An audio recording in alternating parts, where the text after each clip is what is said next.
To the surprise of absolutely no one, Jennifer Lopez and Ben Affleck are calling it quits for real this time. We kind of reported some fake news when there were rumors circulating about a divorce imminent, but now it's official. Yesterday, TMZ reported that Jennifer Lopez filed for divorce from Ben Affleck officially. And what's shocking about this is that she waited to do so on the second anniversary of their wedding ceremony. Very calculated on her part. She's like, look, I made a documentary about a movie about us falling in love with all sorts of symbolism that nobody cared about. I'm going to get some type of symbolism that people are going to care about, even if it's in divorce. She has to make her dramatic exit. And on the filing, she listed their date of separation as April 26th, meaning they were split up officially by about 2 months after she released her multimedia project surrounding their love affair. Imagine spending all that money. $20 million, I believe, out of her own pocket. $20 million for, to be fair, again, Ben's going to have to file for spousal support and say, I need to be taken care of in a manner in which I'm accustomed, because she's worth like $400 million and he's worth a measly $100-something million. Okay, round it down, because, you know, I'm sure that putting out this Amazon project has her net worth at about $300 million now. So she made the album This Is Me Now, and then the movie This Is Me Now, and then the documentary about the making of the movie and the album together. All that was both released on Amazon in February. How is he supposed to survive on $100 million net worth when he's used to living with someone worth $300 million? Yeah, people were immediately asking who is going to be paying who, because they didn't have a prenup. Award-winning Blank said, cringe of the day, thanks, I hate it. You're welcome. Yeah. I didn't think it was that bad. But J-Lo's estimated net worth is about $400 million. Ben Affleck's is around $150 million. And that is because J-Lo has monetized absolutely everything. She does music, and she does acting, and she gets royalties from both. And she has the lifestyle brand and the alcohol brand and the skincare and the fragrances and the production company and the charity foundation. So it made sense to me that she's the richer one. Ben just wants to make movies, okay? Ben just wants to make movies. He's an actual artist. Okay. She's a fake artist. He's a real artist. But, you know, one person pointed out it's so crazy because there is a scene in her documentary film where you can tell it clicked for Ben Affleck that this was going to be a problem. And I think what they're referring to there, the moment they're referring to, is when Jennifer Lopez photocopies and bounds into a book all of the private love letters that Ben Affleck wrote to her under the title The Greatest Love Story Never Told, and then started passing them around to the entire production team of her movie. You know what that is? That's a problem between personalities of somebody, an outgoing extrovert who has no problem. It also might be one of those things like women don't mind sharing humiliating and personal details. In fact, they thrive on that on like TikTok. It's a bonding thing. Men are not like that, and her inability to understand that men don't see the world that way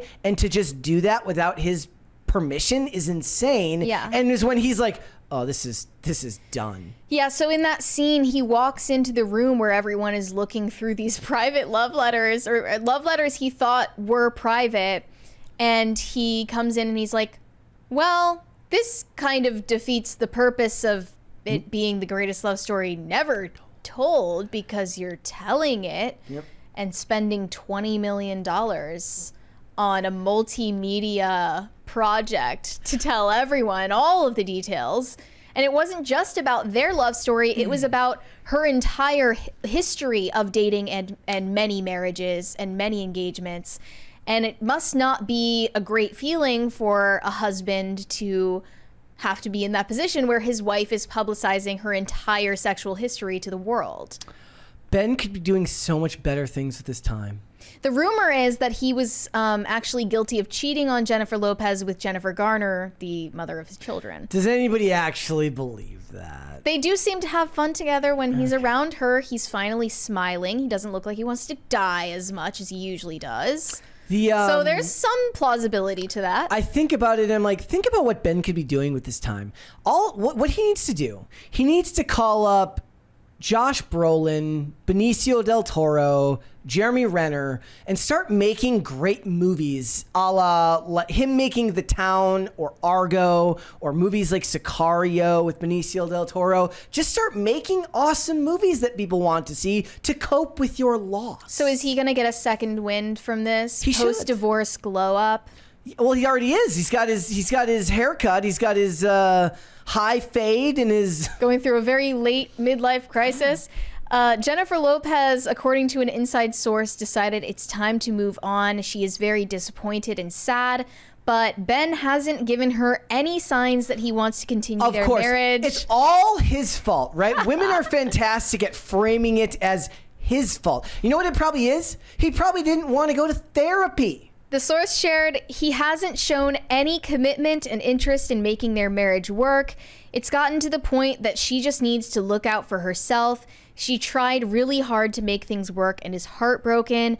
The kids are the top priority, and they always have been.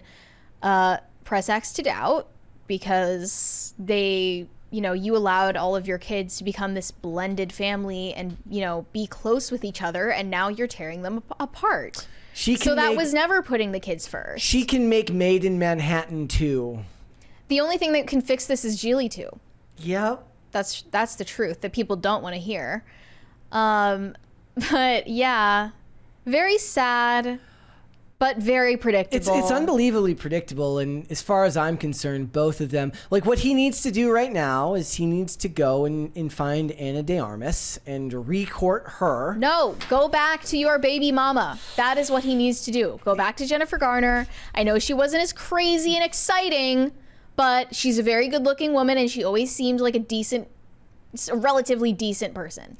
She's, you know what it is? He can't stand he can't stand being married to someone who won't look sour and angry all the time. Right. He's addicted to the drama. Like, that's what people don't want to admit. But I can't, I know that people see paparazzi photos and they see the TMZ videos, and it's just one snapshot in someone's life. Mm-hmm. And it can be interpreted all sorts of ways and get totally distorted and twisted.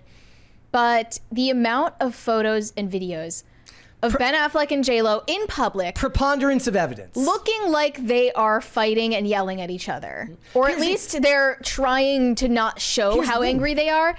It's too many to count. He has to like it, right? He likes it, and that's a problem. Men who like that stuff, sure, it's exciting in the moment, Johnny Depp, but it will make you miserable long term. The best thing you can do is try to retrain your brain to like somebody that brings about peace and calm in your life, and not somebody where you have to worry about where you put the Dunkin' Donuts cup, whether it makes her angry or not.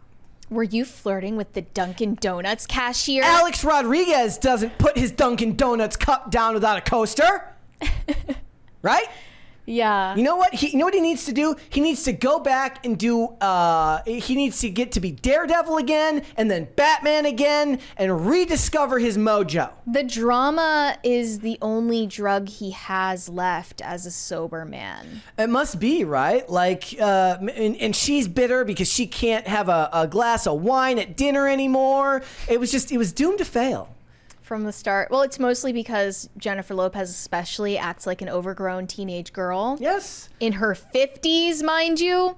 I'm telling you right now. This woman is 54 years old. I'm telling you right now, the fact that she was willing to publish those, like, those 55. letters, she was willing to show those letters to just random people it's such a disregard for the sanctity of the relationship. Do they mean anything to you at that point? Private is private for a reason, right? Like, you have the right to show it if you get permission, I guess. But when something is written that actually, takes a piece of someone, takes a piece out of someone, and it's something that they're kind of bearing their soul to you, you owe them the kindness of not sharing it without permission. And her disregard for that makes it hard for me to believe that he's the one who doesn't want to work on things or doesn't want to fix things. Well, plenty of people are like extroverted or free-spirited or whatever you want to call it. I think most extroverts would understand the basic premise that you shouldn't share someone's private love letters to you. Yep. And to a group full of strangers of like colleagues. There's a 20 there. Wyatt Kaldenberg said Frank Zappa's daughter, Moon Unit, wrote a book about growing up in the creepy Zappa cult. Could you two read her book and give your thoughts? I was a Zappa fan since '66. After this book, my Zappa records are going in the trash. I mean, I don't know what was said in the book, but I would argue that trashing art you love because they are a bad person is a fool's errand, because you can't truly know a person. And at any given time, any artist you love could be a horrible person. You kind of just have to take them for what you have to take the art for what it is. I'm looking for it, but I don't see it. Separating the art from the artist is the best thing to do. Yeah, I agree. Okay, I think it's the memoir titled Earth to Moon that came out this year, I assume recently. Talks about her childhood, her father's absence and neglect. She felt like an outsider. He was involved in several cults that had charismatic leaders, including an acting teacher. Look, I like Alec Baldwin as an actor. I think 30 Rock is a fantastic show. I don't like Alec Baldwin as a person. Yeah, but right? If you don't want to listen to his records anymore, that's up to you.